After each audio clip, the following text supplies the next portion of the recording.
বিসমিল্লাহির রহমানির রহিম।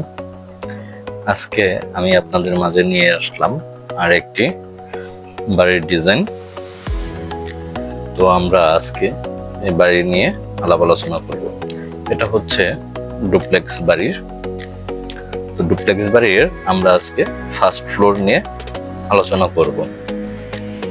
এটা হচ্ছে আমাদের মেন রোড। তো এই মেন রোড হয়ে আমরা এখানে একটি গেট রেখেছি। এই গেট হয়ে প্রবেশ করে এখানে কিছু খালি স্পেস রয়েছে, যেগুলো পার্কিং এবং গার্ডেন করার জন্য। তো আমরা পার্কিং এবং গার্ডেন থেকে বের হয়ে যাচ্ছি মূল এন্ট্রি পয়েন্ট। তো এইখানে থেকে আমরা নিয়েছি একটি সিঁড়ি সেকেন্ড ফ্লোরে যাওয়ার জন্য। তো আজকে আমরা সেকেন্ড ফ্লোরে যাব না, ফার্স্ট ফ্লোরেই থাকবো। সো আমরা এখান থেকে প্রবেশ করব। এখানে আমরা 4 ফিটের একটি দরজা রেখেছি।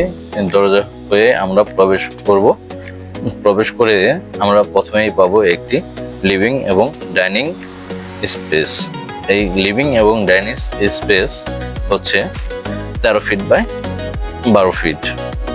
তো এটার সাথেই আমরা একটি কমন বাথরুম রেখেছি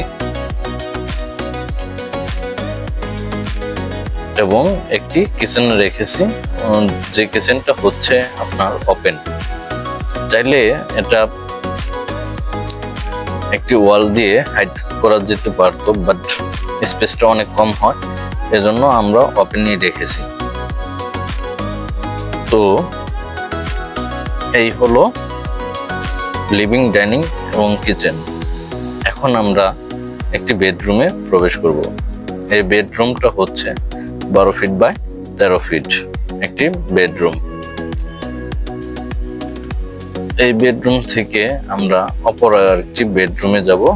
এই বেডরুমটি হচ্ছে 12 ফিট বাই 12 ফিট। এটির সাথে একটি অ্যাটাচ বাথরুম রয়েছে।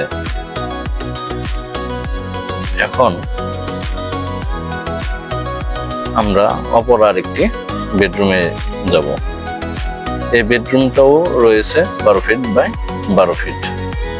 এখন আমাদের এই পুরো বিল্ডিং এ ফার্স্ট ফ্লোরে আমরা পাচ্ছি 3টা বেডরুম, 2টা বাথরুম, একটা কিচেন এবং লিভিং ডাইনিং স্পেস। তো এই স্বল্প স্পেসের ভিতরে আমরা 3টা বেডরুম পেয়েছি। লিভিং ডাইনিং মানে থাকার মতন যথেষ্ট পরিমাণ স্পেস নিয়েছি আমরা এবং কম বাজেটে। তো আপনারা চাইলে এখান থেকে এই ড্রয়িংটা নিয়ে কাজ করতে পারেন। আবার আপনারা চাইলে এই ড্রয়িং সম্পর্কে মানে কস্ট সম্পর্কে, খরচ সম্পর্কে, কি কি ম্যাটেরিয়ালস লাগবে, মানে রড কত কেজি, আদার্স যে খরচগুলো, ওই খরচগুলো নিয়ে আমরা প্রপার আলোচনা করতে পারবো। যদি আপনারা চান তাহলে কমেন্টসে জানান।